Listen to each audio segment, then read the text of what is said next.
Welcome back, Hallmark Hot Takers, to episode 3 of season 4 of Hallmark Hot Takes, where we watch, rate, and review all of the Countdown to Christmas movies from the Hallmark Channel. And how do we rate these movies, Jason? It's a very complicated candy cane based rating system where we award each of us from half candy cane to 5 candy canes, combine them to get a score out of 10 candy canes. And that is based on how much we liked or disliked this offering. So tonight's offering, I really did get all gussied up for you guys. Astronaut Christmas. It's not Astronaut Christmas. It's Under the Christmas Sky. Okay. Starring Ryan Paevey and Jessica Parker Kennedy. So this story is about Kat, an astrophysicist / astronaut who was recently in an accident that has left her vision compromised. She was supposed to go to the space station, but is unable to because you have to have perfect vision, so she's grounded. So trying to figure out whether she wants to go back to the National Space Program, which is the NSP. Hallmark versus NASA. Based in Kansas City. And so she takes some time off to decide she's going to hook up with the local museum and get together with David, who is the curator for the museum, who is putting together an exhibit based on space and the sun, which is Kat's expertise. So they together plan this exhibit, and you find out that David is a single dad to Lila? Yeah. Who happens to be in a wheelchair. So they spend a lot of time together, and Kat has to decide whether or not she is going to go back to fake NASA or if she's going to maybe take a job in Chicago for some other curating museum thing. Right. They do a great job on the exhibit. The museum director is thrilled. They come up with more events for the exhibit, and the museum director is thrilled again, and they kiss, and then there was a little tiff because they think she might leave for Chicago, but she's not going to leave for Chicago. She's not going anywhere. She's going to stay at fake NASA, and they kiss at the end, and that is Under the Christmas Sky. Space Santa. Christmas astronaut. Ready to review this thing? Oh, I bet you are. Hey. You got, I was about to say something. I know. Well, I want everyone to see what happens behind the scenes.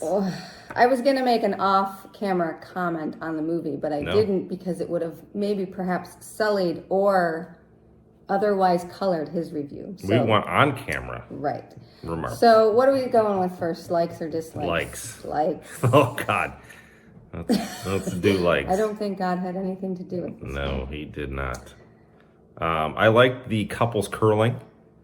Yeah, so they go couple. She has a brother in this, and Andy and Celeste, and he finds love as well, and they go on kind of a double date where she's learning her eyesight, like about trying to improve her eyesight. So they go curling. They try to get her hand-eye coordination. So I like that. Curling was good. I liked it. Yeah, I overall liked the brother.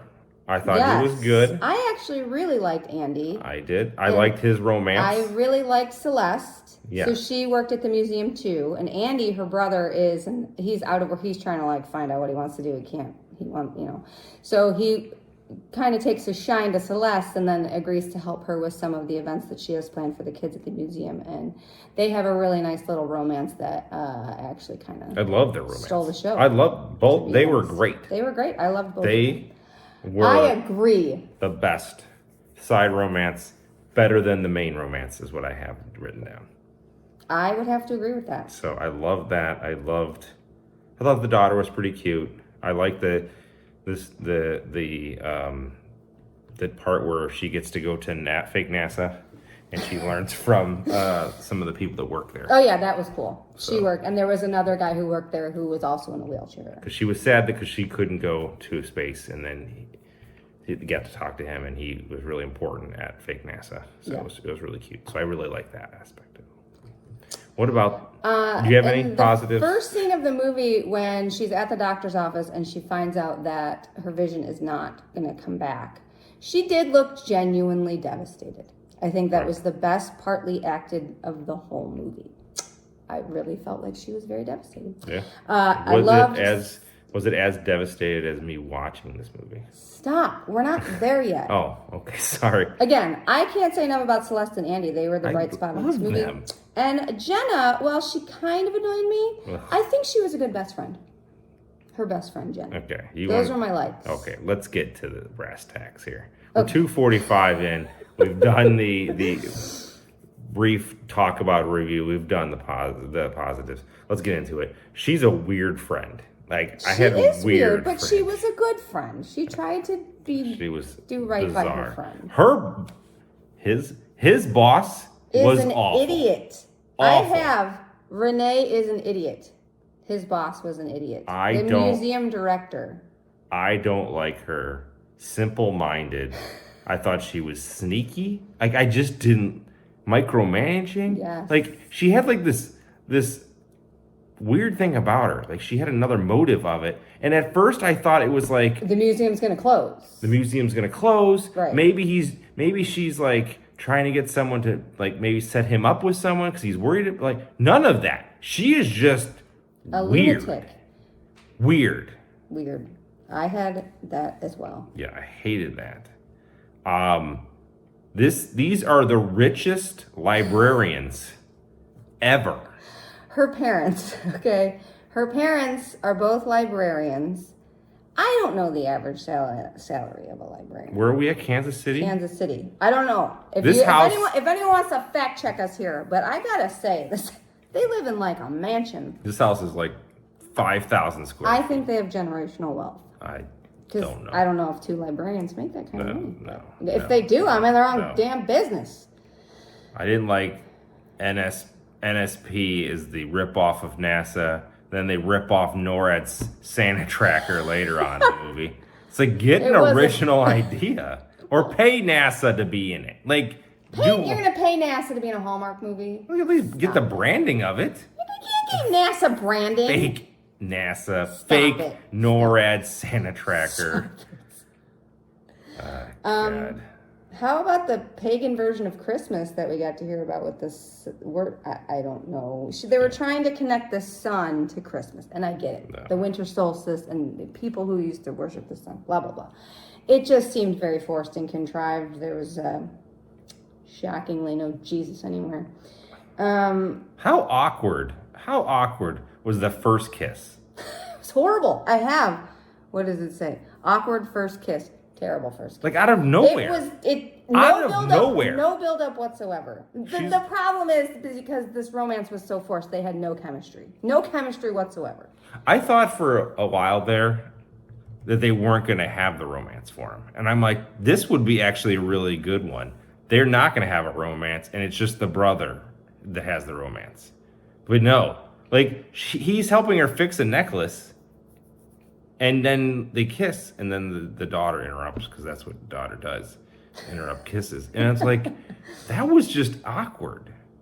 And then the second kiss was like in her parents' living room. Everyone is like in the room, and they're making out. It was also incredibly awkward. But the brother or somebody called them out on it, so that was good. And then, I have one last point here. There was 2 instances of manufactured drama, and he had to apologize for both of them in like the dumbest way. Like, it was manufactured. Oh, I'm so sorry, blah blah. And then 10 minutes later it happens again. No. The problem with the forced drama on the first one is, so the daughter Lila got upset because somebody broke her ornament at the ornament making party. And so Kat took her aside and, kind of talked her off the ledge, and it was fine. Well, David didn't know where she was, and then when he saw that Lila was upset, he got all upset. Well, why didn't you come and tell me? And then, so Kat got upset, and they totally missed an opportunity, because then when he apologizes, he says, oh, well, it's because one time at school, she scraped her arm and she didn't tell me. And I thought it was going to be like, oh, the reason I'm so overprotective is because I was with her when she was either in her accident or, and it was something so stupid. I'm like, really? That's what you're getting upset about? It was totally contrived. So that's what I agree with. Like, there were so many contrived moments in this movie, and everything was so forced. Everyone in this movie, with the exception of Celeste and Andy, be clear, acted like they were on a stage play. Very much aggressively acting. And then you have David, who was like, he had no personality, no affect, nothing. Like, he didn't, it was so bizarre. It was just a bizarre thing. So no, it was just, I was bored. Bird clock. So just weird things. This was just not Let's a get good to movie. I'm sorry. We're it was in. not good. Candy cane this thing. Let's candy cane this sucker Let's up. wrap it. What do you got? Listen, I hated this movie. I wanted it to be over, but I really liked Andy and Celeste. I know. So I'm like damn... really struggling right now because I think this is a hot take hell dweller, but I really like these two. Right. So I am very torn about if I should give this a half or one candy cane. And I think that Celeste and Andy are going to save this from the bowels of the hot take hell. So I'm going to give it one candy cane. It's not often we agree. And it's odd because the first one we agreed, the second movie we agreed. This is a weird season. I did love Andy and what's her name? Celeste. A lot. They should have their own movie. They should have been the lead, and then these two doofuses should have been the side people. But this was awful. Oh. Are you doing it? No, don't do it. I can't agree with you. What? You're going to give it a half? It's a half candy cane. I tried.